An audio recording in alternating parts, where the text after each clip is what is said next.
నమస్కారం. RVR TV మాస ఫలాల ప్రోగ్రామ్‌కి స్వాగతం.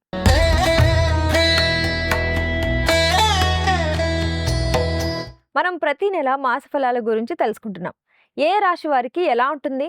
మేషరాశి నుంచి మీనరాశి వరకు ఎలాంటి పరిహారాలు చేసుకోవాలి?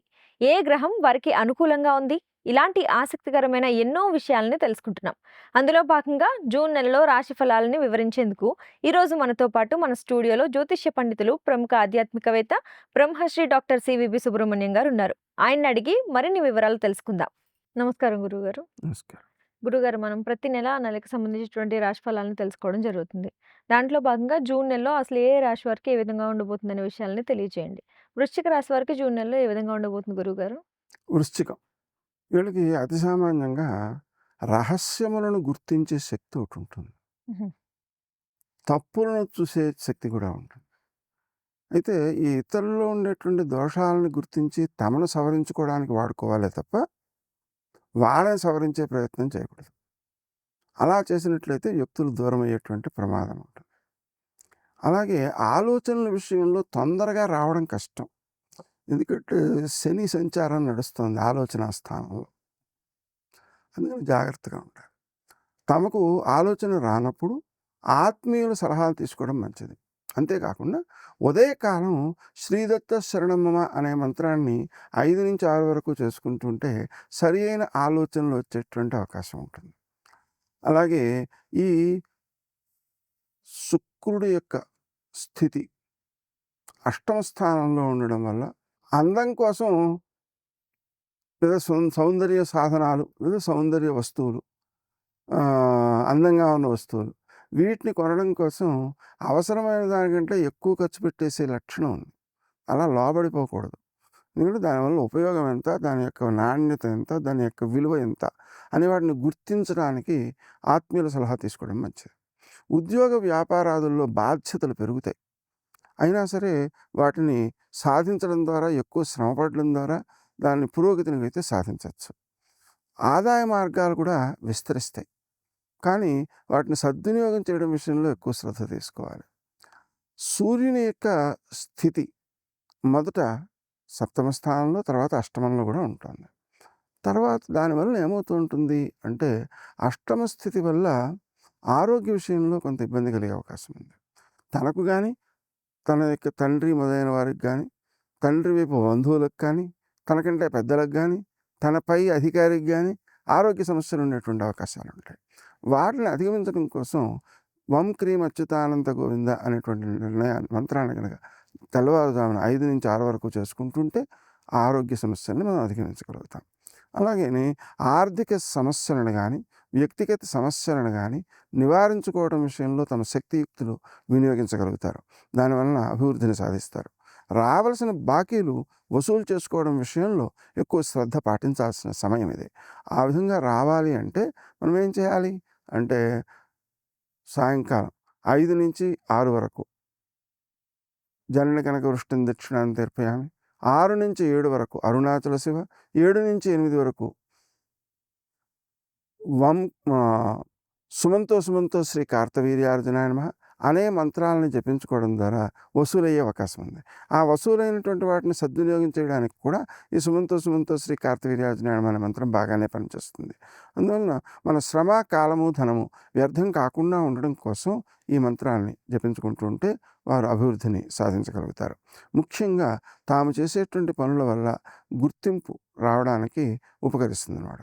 అలాగనే తల్లిదండ్రులకు, అలాగే పెద్దలకు సేవ చేయడం ద్వారా, అవసరాలకి వస్తువులు సమకూర్చడం ద్వారా వాళ్ళు విజయాలు ఎక్కువ సాధించగలుగుతారు. తమ పనులలో, ఆలోచనలలో ఆలస్యాలను అధిగమించగలుగుతారు. ముఖ్యమైన వ్యవహారాలని వాయిదా వేయకుండా ఉత్సాహంగా ముందుకు నడవాలి. అలా ఉత్సాహంగా శక్తిని పెంచుకోవాలి అంటే బుద్ధిర్బలం యశోధైర్యం నిర్భయత్వం అరోగిత అజాడ్యం వాక్పటుత్వం చ హనుమన్మో దేహి భోహో అని ఆ ఆంజనేయుడిని కనుక ప్రార్థించినట్లయితే, లేదా హనుమాన్ చాలీసా పారాయణ చేసినట్లయితే వాటిని జయించగలుగుతారు. కోర్టు వ్యవహారాల్లో ఆటంకాలు ఎక్కువగా ఉంటాయి. వాటిని జయించడం కోసం మనం దుర్గా సప్తశ్లోకి అని మనకు 7 శ్లోకాలలో దుర్గాదేవి యొక్క స్తోత్రం ఉంటుంది. దాన్ని చేసుకోవడం మంచి చేస్తుంది. అలాగే దూర ప్రయాణాలు వాయిదా వేసుకోవడం మంచిది.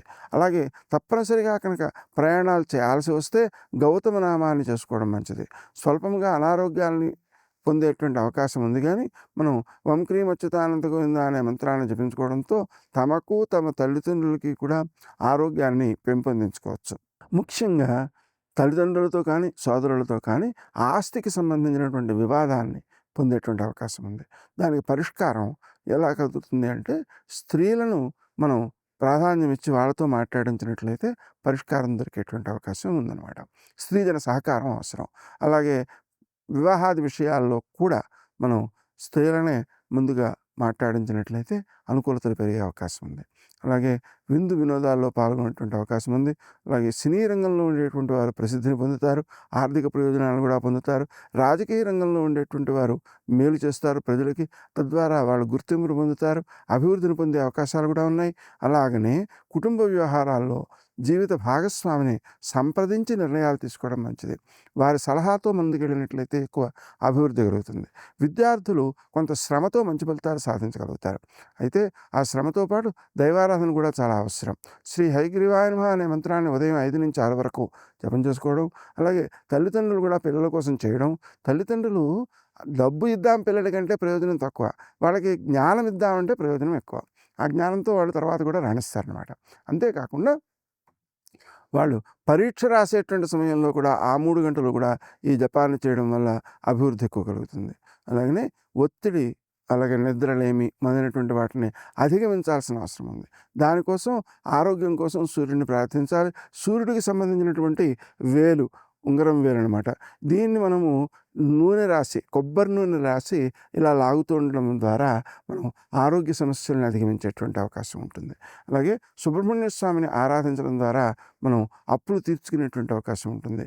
అలాగే హనుమంతుడిని ప్రార్థించడం ద్వారా విజయాలను సాధించేటువంటి అవకాశం ఉంటుంది. అలాగే మంగళవారం రోజున సుబ్రహ్మణ్య స్వామికి పూజ చేయాలి, గణపతికి పూజ చేయాలి, అలాగే ఆంజనేయ స్వామికి పూజ చేయాలి. వీటి ద్వారా విజయాలు సంభవిస్తాయి. అలాగే సంతానంలో ఉండేటువంటి ఇబ్బందులు కూడా తొలగుతాయి. అంటే ఏంటి, సంతానం కలక్క కొంతమందికి ఇబ్బంది, సంతానం చెప్పిన వాటి వెనుక కొంతమందికి ఇబ్బంది, ఇలా ఇబ్బందులు ఏవో ఉంటాయి. ఆ ఇబ్బందులన్నింటినీ అధిగమించి పిల్లల యొక్క అభివృద్ధికి కారణమవుతుంటారు. ముఖ్యంగా ప్రతిరోజు పెరుగు దానం చేయడం ద్వారా పిల్లలు అభివృద్ధిలోకి వస్తారు, పిల్లల యొక్క ప్రేమకు పాత్రులు అవుతారు, వారు సజ్జనులు అవుతారు, సమాజానికి ఉపకరించేవారు అవుతారు. గురుగారు, ఈ రాశి వాళ్ళు ముఖ్యంగా చేసుకోవాల్సిన పరిహారాలు, దానాలు లాంటివి ఏమైనా ఉన్నాయా?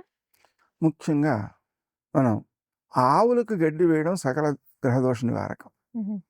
అలాగనే ప్రతిరోజు ఒక కలశంలో 2 గుప్పెళ్ళు కందులు, ఇంకో కలశంలో 2 గుప్పెళ్ళు శనగలు, ఇంకో కలశంలో 2 గుప్పెళ్ళు బియ్యం వేసుకుంటూ వాటిని మనం దక్షిణతో సహా ప్రతిరోజు దేవునికి సమర్పించుకుంటూ వారానికి కానీ 15 రోజులకు కానీ ఒక ప్రసాదాలు పంచేటువంటి ఆలయంలో సమర్పించినట్లయితే అది చాలా ఉత్తమమైన ఫలితాన్ని ఇస్తుంది.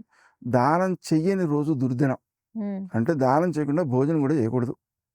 అటువంటిది మనం అలా చేసే అవకాశాలు అన్ని చోట్ల లభించకపోయినా దేవుని దగ్గర ఇటువంటి దానం చేయవచ్చు.